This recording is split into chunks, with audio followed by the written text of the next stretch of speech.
मैं आर.एस. राठौर। कल आप लोगों को ग्रुप स्टडी के बारे में बताया था। आज मैं उसको एनालिसिस करूंगा, अतः गंभीरता से सुनना है। स्टार्ट करने से पहले थोड़ा एकाग्रचित्त कर दिया। समर्पण कुछ प्राप्त करने के लिए संजोग से प्राप्त नहीं होता, उसके लिए सोच काफी सूक्ष्म, तत्वतः सूक्ष्म होना चाहिए और गहन होना चाहिए। कोई भी चीज संजोग से नहीं, कठिन परिश्रम और समर्पण से होता है। समर्पण में ही कठिन परिश्रम छुपा हुआ है। ऐसा कहा जाता है कि भगवान कृष्ण गर्म दूध भगवान कृष्ण को दे दिए मां रुक्मणी तो गला जल जाता है, तो भगवान कहते हैं हे राधे। उनके जबान से आत्मीय रूप से निकलता है हे राधे। मां रुक्मणी पूछती है कि मैं आपके सामने बैठी हूं और मेरे साथ रहकर आप राधे को याद कर रहे हैं। भगवान मैं जानना चाहती हूं ऐसा क्या है। भगवान मुस्कुराते हैं और बोलते हैं आप राधे से मिलकर आओ। मां रुक्मणी मां राधा से मिलने जाती है। वो राजकुमारी मां राधे रहती है। 12 दरवाजे के बाद मां राधे रहती है। प्रत्येक एक दरवाजे पर सेविका मां रुक्मणी को मिलती है। प्रत्येक अगला दरवाजे पर मां रुक्मणी जाती है तो पिछले से हर एक अगला सेविका ज्यादा खूबसूरत होती है। तो प्रत्येक सेविका से माता पूछती है रुक्मणी क्या आप राधा हो? सेविका कहती है राजकुमारी अंदर है। फिर अगला सेविका से पूछती है तुम राधा हो? वो बोलती है आगे है। ऐसे करके 12 दरवाजे के बाद जब मां रुक्मणी मां राधा से मिलती है तो देखकर अचंभित हो जाती है कि मां राधा के शरीर पर छाला पड़ा हुआ है। शरीर पर तो मां रुक्मणी पूछती है कि आप राधा हो? मां राधा बोलती है कि हां। तो मां रुक्मणी आश्चर्यचकित होकर पूछती है ये शरीर पर छाले कैसे? माता कहती है राधे मां कहती है किसी ने भगवान का गला जल गया है। यह एहसास का संबंध है, इसी को समर्पण कहते हैं। कही जाती है कि कागा सब तन खइयो, कागा सब तन खइयो, चुन चुन खइयो मांस। कागा सब तन खइयो, चुन चुन खइयो मांस। ये दो नैना मत खइयो, इसमें साईं मिलन की आस। ये समर्पण है। मुश्किलें कितनी भी कठिन हो, इस वाक्य का अर्थ है चाहे मुश्किलें कितने भी कठिन हो, कागा सब तन खइयो चुन चुन खइयो मांस। यानी कितने भी कठिन मुश्किलों की प्रहार हम पर हो, ये दो नैनन को मत खइयो, इसमें साईं मिलन की भगवान। और आपके लिए भगवान है गवर्नमेंट जॉब, इसमें साईं मिलन की आस। ये दीवानगी, ये समर्पण जिसमें आ जाए सफलता, उसी के दिल में पनाह लेती है। सफलता उसी को अपनी आंचल में छाव देती है और आपकी पूरी जीवन रंगीन हो जाता है। उससे ज्यादा पाते हो और जब चाहते हो उससे पहले मिलता है। कही जाती है कि मुराद कुछ भी रखो,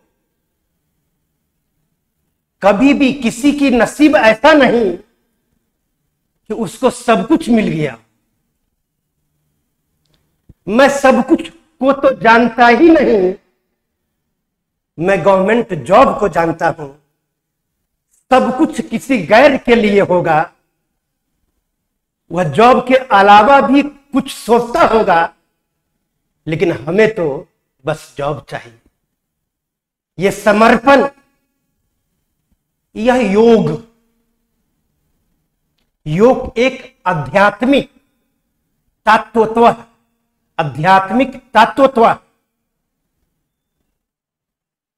सख्त, सूक्ष्म एवं गहन प्रक्रिया है, जो मन और शरीर को एक सूत्र में बांधता है। खुद को सफल नेतृत्व करने की शक्ति प्रदान करता है। कही जाती है सभ्यता शुरू होने से पहले ही, जब से सभ्यता की शुरुआत हुई है, तब से योग यानी नेतृत्व करने की प्रचलन है।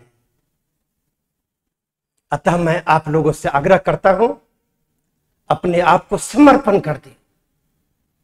अब आइए ग्रुप स्टडी के बारे में, जो मैंने कल चर्चा किया था, उस पर थोड़ा सा एनालिसिस करते। बस गौर कीजिएगा शांति से। मैंने पहले बताया था ग्रुप फॉर्मेशन, वो कल मैंने बता दिया था। ग्रुप 5 लड़कों से, नंबर ऑफ स्टूडेंट्स कभी भी 5 से एक्सीड नहीं करना चाहिए, ये ग्रुप बता दिया था। ग्रुप में पहला पॉइंट था study.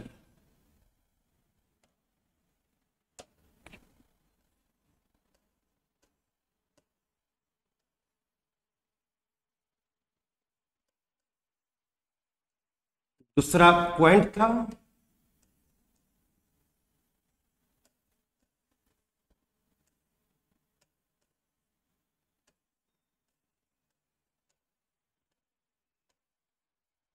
Doubt clearance, doubt solving.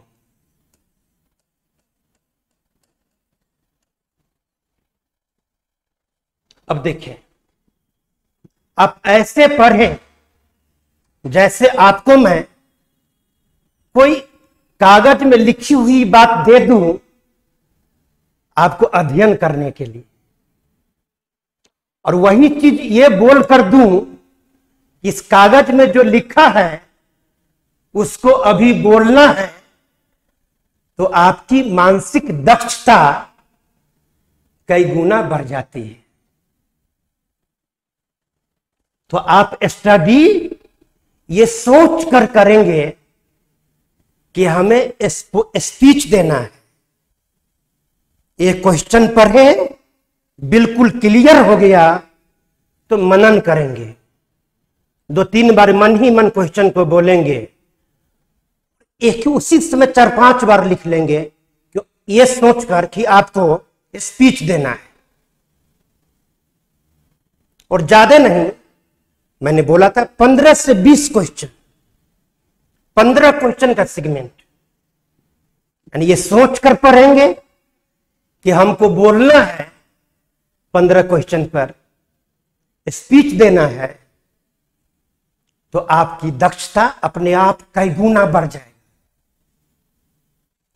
तो स्टडी इस तरह से करना है, ये सोचकर करना है। पढ़ने के दौरान यदि कहीं डाउट आ जाता है तो आपकी पढ़ाई बाधित हो जाती है, रुक जाती है। लेकिन ग्रुप में जब डाउट कोई प्रश्न न समझे तो तुरंत उससे अगला प्रश्न पर चले जाएंगे, यानी पढ़ाई बाधित नहीं होगी, क्योंकि डाउट सॉल्विंग स्टेज में आपस में सभी मिलकर एक दूसरे का डाउट, सभी मिलकर क्वेश्चन को डाउट क्लियर कर लेंगे, तो पढ़ाई बाधित नहीं होगा। तो ये doubt clearance, doubt solving programme.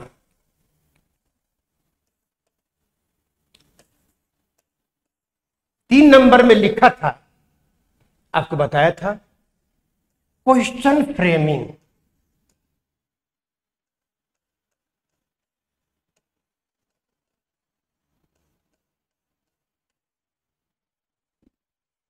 यानी आप जो सोचकर पढ़े थे तो क्वेश्चन फ्रेम करना है।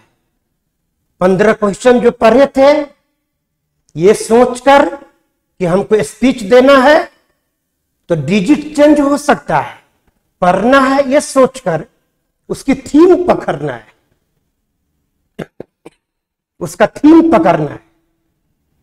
अब जो पढ़े थे 15 क्वेश्चन, न्यूमेरिकल चेंज हो सकता है, लेकिन उसी 15 क्वेश्चन पर 15-20 क्वेश्चन हम लिखेंगे, और ये सोचकर लिखेंगे कि हम दूसरे साथी को, आप जो क्वेश्चन लिखे वो दूसरे के पास जाएगा तो आप अच्छा से लिखेंगे। उसका टाइम सीमित होगा लिखने का, मैंने बोला था उसका टाइम लिमिट कर देंगे। 15 क्वेश्चन लिखना है तो मैंने बोला था मैक्सिमम 1 आवर का टाइम दिया था, जिसमें कि 20 मिनट क्वेश्चन लिखने में, फिर वो बनाएगा, ऐसे राउंड चलेगा, 2 राउंड ऐसे कर लेंगे।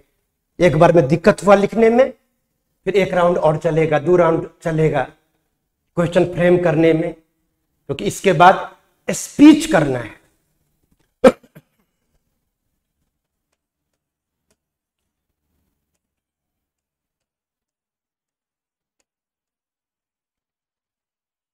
कोई भी ग्रुप में तेज यानी हाई अचीवर, थोड़ा उससे नीचे मिडिल अचीवर, उसके नीचे लो अचीवर हमारे ग्रुप में है, तो पहले हाई अचीवर को लाएंगे। वो स्पीच करेगा तो मिडिल वाला को भी फायदा होगा, लो वाला को भी फायदा।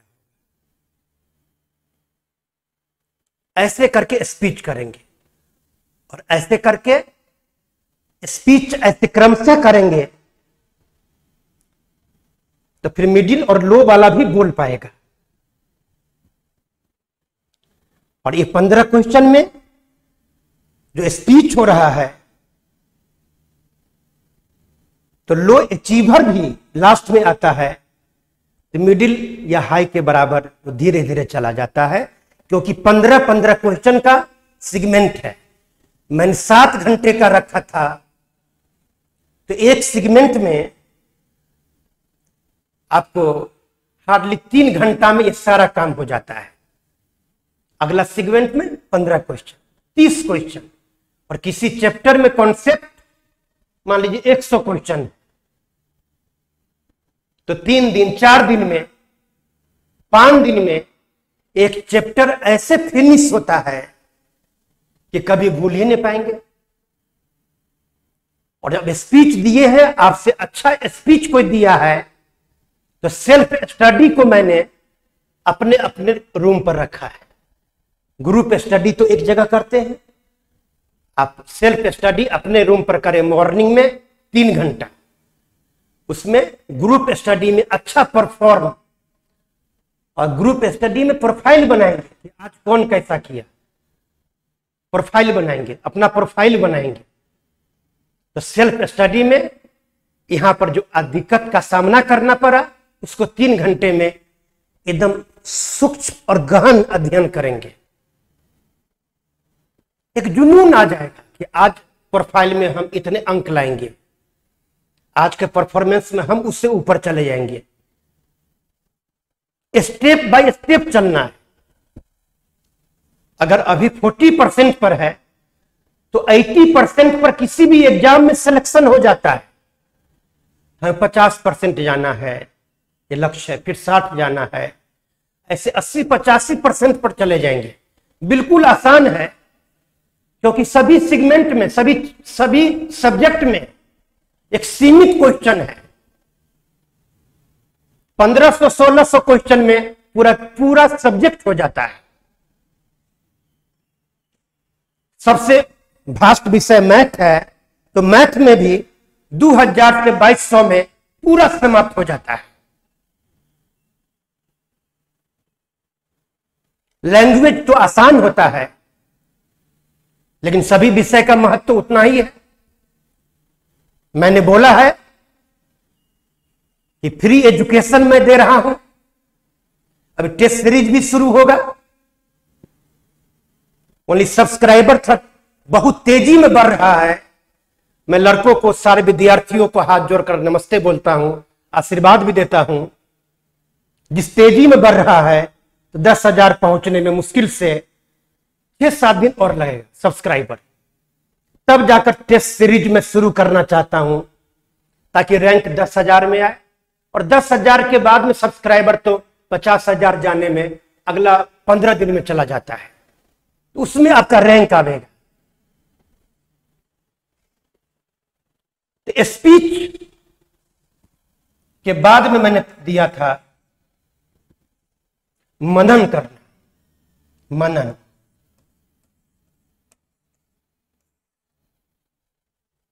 आप मनन करेंगे, सभी के लिए शांति से मनन करेंगे। जितना प्रक्रिया हुई है उस पर मनन करेंगे। घर में मनन करेंगे, ध्यान बटेगा। ग्रुप में मनन करेंगे, जितना प्रक्रिया 15 क्वेश्चन का हुआ है सबको मनन करेंगे। जहां फंसेंगे वहां फिर हेल्प ले लेंगे, देख लेंगे। क्वेश्चन को मनन करेंगे, जहां फंसेंगे फिर देख लेंगे, उसको फिर मनन करेंगे। हल्का कॉपी पेन का भी सहायता लेंगे, सब मनन करेंगे, मनन करेगा। ये योग है। ऐसे में नहीं कहता प्राणायाम करो, ये करो, वो तो अच्छी बात है, स्वास्थ्य के लिए होना ही चाहिए, क्योंकि स्वस्थ शरीर में स्वस्थ मस्तिष्क का निवास होता है। लेकिन ये मुख्य योग है।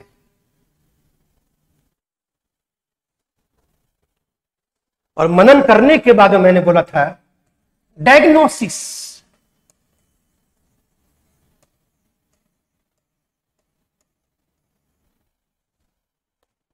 डायग्नोसिस मतलब अब एक दूसरे को राय देगा। जो 15 क्वेश्चन हुआ है कि यार ये इस ईस्वी 18 में पूछा था, ये क्वेश्चन 17 में पूछा था, ये 16 में पूछा था, यार तूने हमें हार्ड क्वेश्चन दे दिया, तूने इजी क्वेश्चन दे दिया, तुमको ऐसे करना चाहिए, तुमको ये करना चाहिए। ऐसे करके अब 1 घंटे का चलेगा। ये ग्रुप डिस्कशन, ग्रुप स्टडी का सभी विषय में लागू कर सकते। ये एनालिसिस था और माइंडसेट होना चाहिए। ये 7 घंटा कैसे बीतेगा, कभी 8 घंटा हो जाएगा, पता नहीं चलेगा। एक छोटा उदाहरण मैं देता हूं।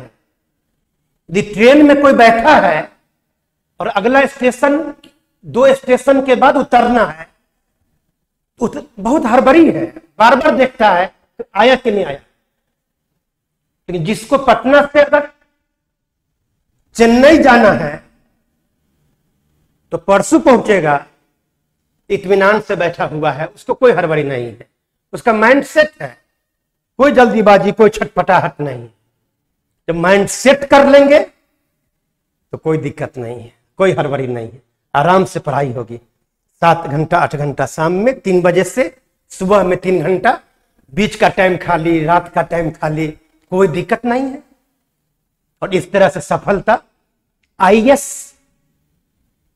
जो लोग बने हैं उसमें मध्यम गरीब परिवार के लोग ज्यादा बनते हैं।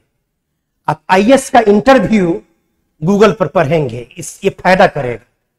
इंटरव्यू को देखेंगे, वो सजेस्ट करते हैं कि रेगुलर और रिगरस 5 घंटे के स्टडी में कोई भी एग्जाम में रैंक लाया जा सकता है। लेकिन ये जो मैं कहता हूं, ये 5वीं ईसा पूर्व से हो रहा है। आज भी नालंदा विश्व का सबसे बड़ा यूनिवर्सिटी, हालांकि उससे पहले विक्रमशिला था, लेकिन नालंदा सबसे विश्व प्रसिद्ध यूनिवर्सिटी बना। आज भी उस यूनिवर्सिटी के खंडहर में जाएंगे तो उस समय ग्रुप डिस्कशन का नमूना मिलेगा। अब जेएनयू में जाए, बीएचयू में जाए, डीयू में जाए, कहीं भी जाए, ऑक्सफोर्ड में जाए, तो ग्रुप स्टडी का वैल्यू है। एक टीचर क्या कर सकता है? अगर शिक्षक में उतनी ही ताकत होती तो पहले अपने पूरे परिवार को पास करवा लेता। एक अच्छे टीचर, अनुभवी टीचर सही रास्ता दिखा सकता है, आप जल्दी पास कर जाएंगे। लेकिन करते हैं आप, नाम रियल में वो परफॉर्मेंस आपका है। एक ग्रुप स्टडी का एनालिसिस था। आप सभी लोगों को बहुत बहुत शुभकामना, स्वस्थ जीवन की बहुत बहुत शुभकामना।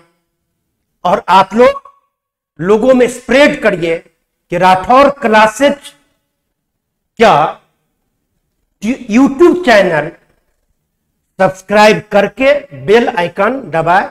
जितने मैक्सिमम लोग करेंगे उतने जल्दी ये प्रक्रिया और आगे बढ़ेगा। टेस्ट सीरीज का, मॉक टेस्ट का, इसके साथ में कंप्लीट टेस्ट होगा, उसमें सभी टीचर होंगे, तो ये आगे बढ़ेगा। Thank you very much. आप सभी को नमस्कार। कल के वीडियो में फिर मिलते हैं। जय हिंद, जय बिहार, जय विद्यार्थी career. Thank you very much. Thank you very much.